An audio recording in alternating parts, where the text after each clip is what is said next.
যায় মঙ্গলবারের ব্রত করলে।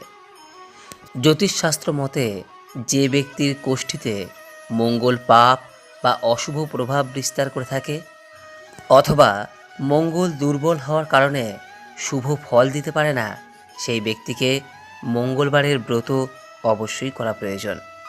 মঙ্গলকে শান্ত করার জন্যও এই দিনে অনেকেই ব্রত ও উপবাস করে থাকেন। যে ব্যক্তির স্বভাব উগ্র, হিংস্র, সেই সমস্ত ব্যক্তিকে নিজের রাগ শান্ত করার জন্য মঙ্গলবারের ব্রত করার পরামর্শ দেওয়া হয়। বল ও বুদ্ধির বিকাশের জন্য মঙ্গলবারের ব্রত করার কথা বলা হয়। মঙ্গলবারের উপবাস ব্যবসায় সাফল্য প্রদান করে। আবার জাতকের কোষ্ঠীতে মঙ্গলে যদি মহাদশা, অন্তর্দশা অথবা প্রত্যন্ত দশা থাকে, সেক্ষেত্রে